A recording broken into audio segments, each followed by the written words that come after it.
Greetings to all the viewers. When we look around us through the lens of scientific observation, we find magic happening around us called life. So, today we are going to deal with the chapter 6 Life Processes. All living beings perform certain life processes like growth, excretion, respiration, circulation, etc. All the processes like respiration, digestion, which together keep the living organism alive and perform the job of body maintenance, are called as life processes. So, when we see in the flow chart, we can see different processes which are keeping us alive. But when we see, there is a link point between each of the process. For example, if I take the process of digestion, when the food is broken down into simpler components, it's being sent to the blood to be reaching to various parts of our body. Then, after it reaches to the different parts of our body, we see that for the process of respiration, these simple nutritional sources are used for breaking down so that energy can be produced. So, all these processes we are going to study in this chapter are connected in some way or the other.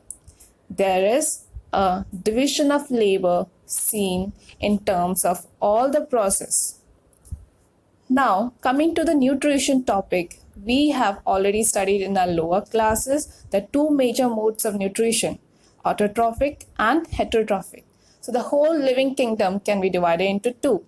One kingdom which prepares its own food, the other one which depends on the other sources or different mechanism to obtain their nutrition. Now, when we observe the autotrophic nutrition, we see that autotrophs use simple inorganic materials and convert them into complex organic molecules, which can be used as food resources later. The green plants, which have the pigmentation of chlorophyll, are known to be the major contestant of the autotrophic mode of nutrition. The process through which they do nutrition is known as photosynthesis. The symbolic representation of the whole process of photosynthesis can be seen in the equation shown to you. We have to keep in mind that this equation is one of the very important equation since it is responsible for feeding almost the majority of population of life on earth. This equation tells about the raw materials which are very important for the process of photosynthesis and the subsequent products obtained from it. Connecting the concepts to our first chapter where we have studied about the redox reactions. We see that water is oxidized to oxygen gas and carbon dioxide is getting reduced to carbohydrates, that is the glucose or the starch we see in photosynthesis. Moving on, we observe that the site of photosynthesis is determined by the presence of chlorophyll. So the major site where photosynthesis takes place is the leaf. But there can be a few exceptions, such as in case of cactus where the stem is modified to do the function of leaf. Photosynthesis there takes place in the stem. Now we have to observe the main events of photosynthesis. First one, the absorption of light by chlorophyll. Second, conversion of light energy into chemical energy. Then splitting of water into hydrogen and oxygen gases.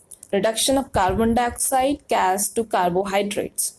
Stomata are the tiny pores present on the surface of leaf. Their function includes exchange of gases and the loss of excess of water through the process of transpiration.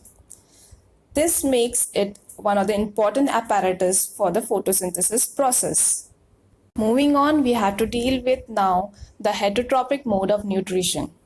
You can see now the heterotrophic nutrition can be broadly divided into the three major types. First one, the holozoic. Second one, the saprophytic mode of nutrition. Third one, the parasitic mode of nutrition. These terms we are already familiar with from our lower classes. Now we have to see the holozoic mode of nutrition in depth Before that, we see that in unicellular or single-celled organism, the food is taken up through the entire surface.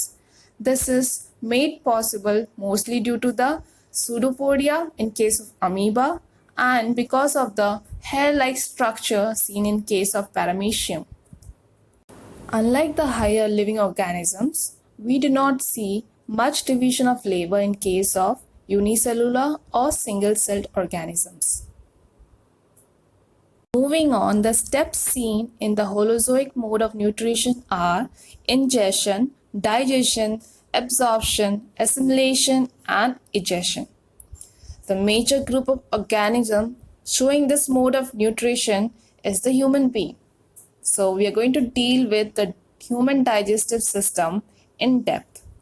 The human digestive system comprises of alimentary canal and the associated digestive glands. It starts with the mouth, the intake of whole food, and hence the name of the mode of nutrition, Holozoic, which refers to the whole food intaken.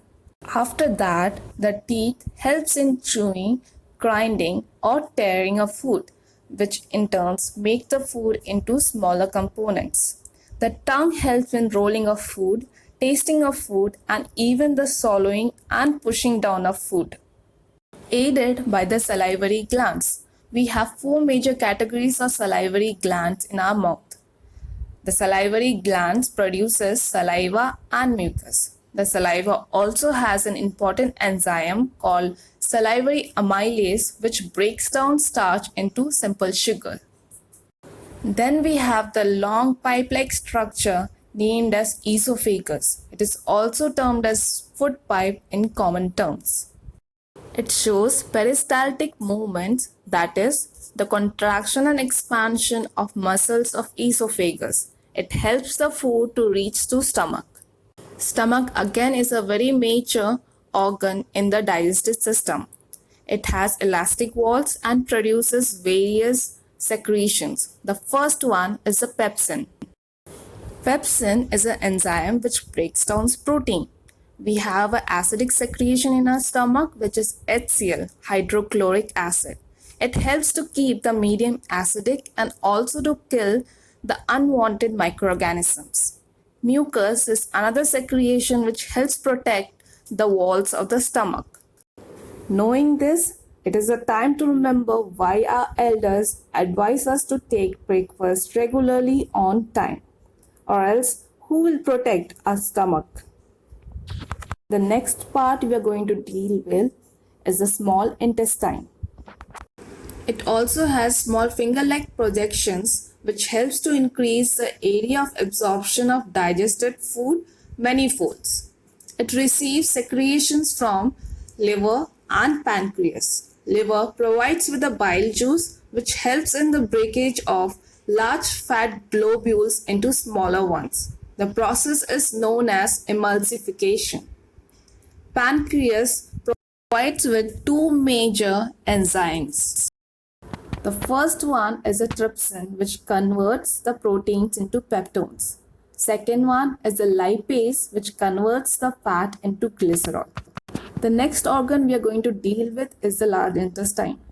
The major function of this part is to absorb excess of water from the undigested food.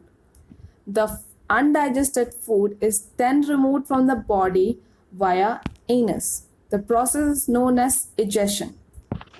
So as we've seen, the whole of the human digestive system forms a continuous canal-like structure with various modifications to digest the particular food, and hence the name the alimentary canal or the digestive tract. This mode of nutrition helps the human being to do the heterotrophic mode of nutrition.